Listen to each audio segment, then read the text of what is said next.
और दूसरा कौन है? गया। देखिए, जिस भी कहानी में केंद्रीय कैरेक्टर मैं हूं, उसके शिल्प या शैली के लिए बोलते हैं उत्तम पुरुष शैली।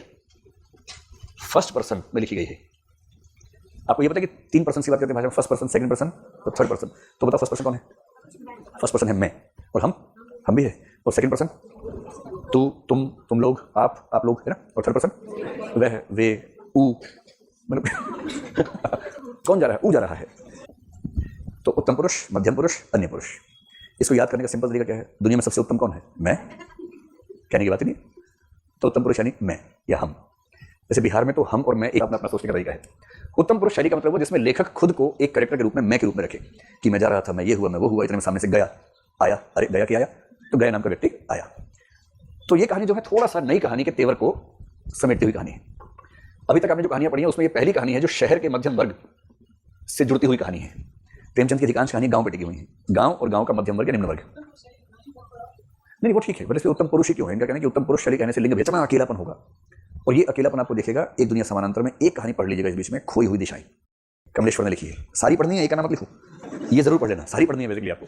खोई हुई दिशाएं में तो ऐसी हालत है, मुझे पर्सनल स्टूडेंट का सिर्फ कहानी सुनाए मत करो क्लास में, फिर पढ़ने का मजा खत्म हो जाता है।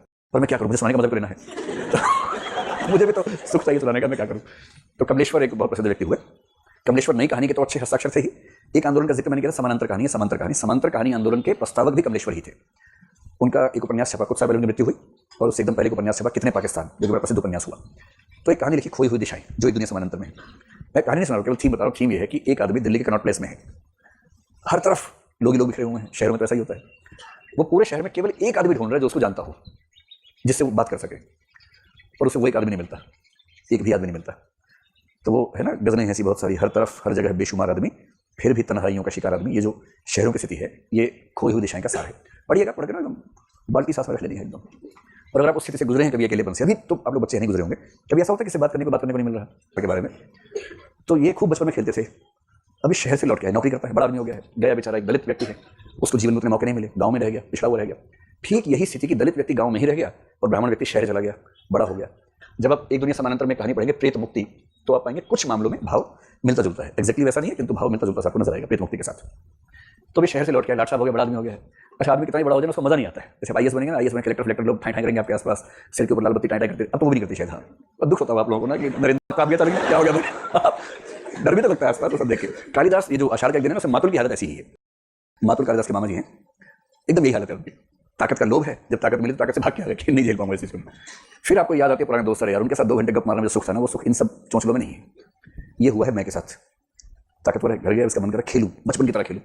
गया को बुला लिया, गया की हिम्मत नहीं कि मना कर दे, इसको लगा पुलिस ना आ जाए कहीं। कह रहे चलो खेलो। अब डरे हुए आदमी साहब कह रहे खेलो, वो ऐसे करके मारी नहीं रहा, हार गया मैं। उसको पता है कि अगर मैं जीत गया तो उसको बुरा लग जाएगा, फिर पुलिस आ जाएगी उसको जीतना भी नहीं, वो जानबूझ के हारे जा रहा है। ये बार बार कन्विंस कर रहा है, यार जम के खेलो, यार जम के खेलो, क्यों ऐसे कर रहे हो। वो नहीं उतना सहज हो पा रहा। अंत में खैर उसने जब थोड़ा सहज खेला, उसके जीना मुश्किल कर दिया मैं कहता हूँ, तो खूब उसको हराया। लेकिन कुल मिला के एक वाक्य में कहें तो जब व्यक्ति शहरी मध्य वर्ग में आता है तो कैसे अपने मूल जीवन से, अपनी सहजताओं से कट जाता है, उसकी कहानी है। और एक दुनिया समानांतर की लगभग सारी कहानियां इन सहजताओं के खत्म होने की ही कहानी है। नई कहानी का बेसिक मतलब है जीवन की सहजता खत्म हो गई। इसलिए कहते हैं गुल्ली डंडा और एक गीला नाम की कहानी है, जो एक दुनिया समानांतर की पृष्ठभूमि जैसी बना देती है। ये महत्वपूर्ण हो गया। बाकी गौण कहानी है